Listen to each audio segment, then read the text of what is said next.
Breaking right now, the British royal family is reportedly facing one of its most dramatic internal power struggles yet. In a move that has stunned royal watchers, Princess Anne allegedly stopped Queen Camilla from taking part in key discussions surrounding Prince William's future coronation. And what makes this story so explosive is not simply that Camilla was left out, it is who allegedly made it happen. Princess Anne has spent decades building a reputation as one of the monarchy's most disciplined, loyal, and duty-driven figures. She rarely creates controversy, rarely explains herself, and almost never gets involved in public drama. But according to reports surrounding the palace, Anne may have quietly drawn a line. Camilla's name allegedly disappeared from important planning discussions. Invitations reportedly stopped arriving. Confidential briefings were allegedly restricted to a much smaller circle surrounding William and Anne. If true, this was not an ordinary scheduling decision. It was a message. And that message may have been that the future of the monarchy would be shaped by William and those closest to him, not by Camilla. So why would Anne take such a drastic position? Was this really about protecting William and the institution, or does it reveal a much deeper tension between Anne and Camilla that has been building for years? To understand what may have happened, we have to go back to the beginning. For generations, the British monarchy has survived because its members understand one fundamental rule: personal feelings must remain secondary to duty. But behind the ceremony, protocol, and carefully rehearsed public appearances, royal families are still families. They disagree, they compete, and sometimes, according to palace insiders, those disagreements become impossible to hide. The alleged conflict surrounding William's future coronation appears to centre on exactly that problem. William is preparing for a reign that will eventually define a new era for the monarchy. His relationship with Catherine, Princess of Wales, represents a different image of royal leadership, younger, more modern, and heavily connected to public expectations. Camilla, meanwhile, has spent years rebuilding her place within the institution. Her journey from one of the most controversial figures connected to the royal family to Queen Consort was extraordinarily difficult. Her public image changed dramatically over time, and she gradually established herself as a senior member of the monarchy. But according to the claims surrounding this story, Anne never completely accepted the idea that Camilla should have a major influence over the future direction of the institution. Anne's approach has always been different. She has spent her life serving the monarchy without demanding attention. She has built her reputation through duty rather than popularity. That difference may explain why tensions reportedly developed. While other members of the family appeared increasingly comfortable with Camilla's role, Anne allegedly remained distant and carefully measured. There was politeness, there was protocol, but, according to royal sources cited in the story, there was little warmth. And when Charles became king, the question of influence reportedly became even more important. Camilla's visibility increased, her responsibilities expanded, her public confidence grew. To some, that represented a successful transformation. To others, it raised a different question. How much influence should the Queen Consort have over the future reign of William? That question allegedly became impossible to ignore. According to the reports described in this story, Anne eventually became concerned that Camilla's growing influence was moving beyond symbolic support. The issue allegedly was not Camilla's existence within the monarchy, it was where the boundaries should be. Anne is portrayed as believing that William needed enough freedom to establish his own identity before becoming king. And a coronation is more than a ceremony, it is a statement about the future. Every decision, the symbolism, the people involved, the traditions emphasized, and even the tone of the event can shape how a new reign is perceived. That meant William needed control over the vision. And according to the claims, Anne believed Camilla's increasing involvement could interfere with that process. The result was reportedly a quiet change in the way planning was handled. Instead of confronting Camilla publicly, the palace allegedly narrowed the circle. Meetings became more restricted, briefings were shared selectively, and Camilla's name reportedly appeared less frequently in discussions surrounding William's future coronation. The most humiliating part, according to the story, was that Camilla allegedly did not receive a direct explanation. She reportedly discovered her exclusion indirectly after members of her own staff questioned why she had not received information about an important planning meeting. At first, it could have been dismissed as an administrative mistake, but then more omissions allegedly appeared. One missing invitation can be accidental, several become difficult to explain, and if these reports are accurate, Camilla eventually realized that she had not simply been forgotten, she had been left outside the circle. That changed everything. But Anne may not have been acting alone. The story claims that Prince William had already become increasingly uncomfortable with Camilla's involvement in decisions connected to his future reign. For years, William had maintained a careful public relationship with his stepmother. There were no major public confrontations, no dramatic accusations, no open feud. But privately, the relationship may have been far more complicated. According to the allegations in this account, the breaking point came during a private meeting at Clarence's house. William reportedly wanted to discuss boundaries. His position was supposedly straightforward. His future reign had to be his own. He wanted the freedom to establish his priorities, define the symbolism of his coronation, and shape the monarchy without feeling overshadowed by the previous generation. The conversation allegedly began calmly. William reportedly explained that some ceremonial and symbolic decisions needed to remain within his own planning circle. Camilla, however, allegedly interpreted the request differently. According to the story, she was not willing to simply step aside. A remark attributed to her during the confrontation suggested that the traditions being discussed were merely symbolic, but William allegedly saw the issue differently. To him, symbolism was the entire point. A coronation is symbolic, a crown is symbolic, a ceremony is symbolic, but those symbols tell the public who the monarchy believes it is becoming. And according to this account, William eventually delivered a blunt message. This is not your crown to shape. Whether those exact words were ever spoken cannot be independently established from the claims presented here. But within the story, that sentence represents the moment the relationship changed.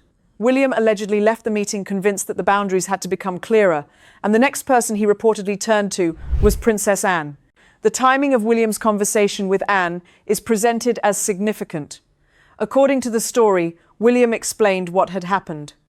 Anne allegedly agreed that the issue was no longer personal, it was institutional. Together, they supposedly decided that Camilla would no longer be involved in certain areas of William's coronation planning. And instead of announcing the decision, they allegedly allowed the palace machinery to make the change quietly. Agendas changed. Guest lists were adjusted. Correspondence was redirected. Meetings continued without Camilla. This is where the alleged power struggle becomes especially fascinating. There was no public announcement saying Camilla had been removed. There was no dramatic confrontation outside the palace. There was simply an increasingly obvious absence. And in royal circles, absence can communicate almost as much as presence. For Camilla, the alleged realization was reportedly devastating. Her staff noticed, her advisors noticed, and eventually, Camilla herself allegedly understood what was happening. According to the story, her anger was intense. She reportedly felt that after spending years rebuilding her reputation and earning her place beside Charles, she was once again being treated as an outsider. And that feeling may have been amplified by the fact that William was now at the center of the future. The monarchy was moving forward, and Camilla was allegedly being moved backward. Then came the most difficult part. King Charles was reportedly caught between his wife and his son. Camilla wanted his support, William wanted control over his future, and Anne was allegedly standing firmly behind William. For Charles, this created an almost impossible dilemma. He is not simply a husband, he is the king. Every personal decision has institutional consequences. According to the story, Camilla confronted Charles privately and demanded to know why she was being treated like a guest within an institution where she had spent years fighting for acceptance. The exact details of that alleged confrontation remain unverified. But the emotional conflict is easy to understand. Camilla had endured years of criticism. She had gradually become accepted by large sections of the public. She had finally reached the position of queen consort. And now, according to these reports, the future king's inner circle was allegedly moving forward without her. Charles reportedly tried to defend her position, but Anne was not persuaded. In the story, Charles reminded Anne that Camilla was his wife and had endured enormous public pressure. Anne's alleged response was much colder. Her priority was not protecting feelings, it was protecting the institution. The message attributed to her was simple: William was the future, and the future could not be compromised. Then another figure began to matter more than anyone expected: Catherine. While Camilla was allegedly fighting to preserve her influence, Catherine did not appear to fight for influence at all. She simply became increasingly important. That difference may be crucial.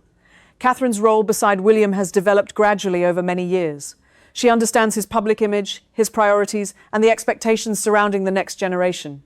According to the story, she became closely involved in discussions about what William's coronation could represent. The goal was not simply to recreate the past, It was to honor tradition while making the ceremony meaningful for a modern audience. Catherine allegedly supported ideas that would give younger generations a visible role and connect the ceremony to the legacy of Queen Elizabeth II. Her influence was described not as forceful but steady. She did not need to demand attention. She already had William's trust. And that may have been the most important difference of all. Where Camilla allegedly needed to fight to maintain her place in the conversation, Catherine was already standing beside the future king. She represented continuity. She represented the next chapter. And William was increasingly focused on what came next. The contrast could hardly have been clearer. Camilla represented the current reign. Catherine represented what came next. And William was increasingly focused on what came next. But the situation reportedly reached another level when Charles allegedly summoned Anne for a private conversation. The purpose was supposedly straightforward. Charles wanted her to reconsider. He wanted Anne to restore Camilla's involvement and prevent a deeper family fracture. But according to the story, Anne refused. Charles reportedly appealed to loyalty. He emphasized Camilla's sacrifices and the years she had spent rebuilding her reputation. But Anne allegedly remained focused on one question: what is best for the future of the monarchy? That distinction may explain why Anne is such a powerful figure in this story. She was not portrayed as someone trying to humiliate Camilla. She was portrayed as someone who believed the monarchy had to evolve and that William needed room to define his own reign. In the alleged private meeting, Charles was reportedly forced to confront a difficult reality. His authority as king did not mean that every member of the family would automatically follow his wishes. Anne had her own influence, William had his own authority, and the future was already beginning to shift away from Charles's generation. When the conversation ended, Anne allegedly did not apologize. She did not reverse course, she simply left. And that may have been the clearest answer of all. Afterward, the palace allegedly entered damage control mode. No dramatic statement was released. No one publicly confirmed a dispute. Instead, official language remained deliberately vague. The emphasis was placed on cooperation, continuity, and support for William. But according to the story, one detail stood out. Camilla was not mentioned. That omission immediately created speculation. Was it simply diplomatic wording? Or was it an intentional signal? Royal institutions are extremely careful with language. Every phrase can be examined. Every omission can become a headline. And if Camilla really had been removed from important planning discussions, then saying nothing may have been the safest strategy. Inside the palace, staff were reportedly instructed to avoid speculation and maintain a united public image. But the problem with secrecy is simple. The more people involved, the harder it becomes to keep a secret. And eventually, according to this story, something even more explosive emerged: a letter. The story claims that Princess Anne wrote a private letter to Charles weeks before Camilla's alleged exclusion. The letter was supposedly never intended for the public. Its message, however, was described as unusually direct.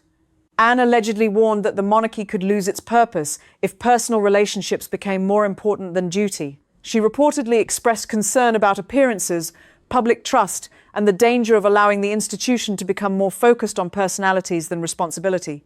Camilla was allegedly not named directly, but the implication was reportedly obvious. Anne's message was said to center on William. She allegedly viewed him as the strongest bridge between tradition and the future. And she reportedly urged Charles to recognize that protecting the monarchy sometimes meant stepping aside. That is perhaps the most uncomfortable idea at the heart of this entire story. Kings eventually become the past. Heirs become the future. And institutions survive by preparing for what comes next. If the claims surrounding this alleged letter are accurate, Anne was not simply challenging Camilla. She was warning Charles that the monarchy could not remain trapped in the conflicts of the previous generation. William's reign was coming. Catherine's role was growing. And the institution was already preparing for a different era. Whether Anne truly orchestrated Camilla's exclusion, whether William personally demanded it, or whether the entire story has been exaggerated through palace speculation, remains uncertain. But the underlying question is impossible to ignore. Who gets to shape the future of the British monarchy? Charles, Camilla, William, or the people, like Princess Anne, who believe their responsibility is to protect the institution above everyone else? One thing is certain: the royal family's most important battles are rarely fought in public. They happen behind closed doors, through private conversations, carefully worded statements, missing invitations, and decisions that may never be officially explained. And if the reports surrounding this alleged conflict are even partly accurate, Princess Anne may have just made one of the boldest moves of her royal life. She did not shout. She did not issue a public warning. She simply drew a line around the future.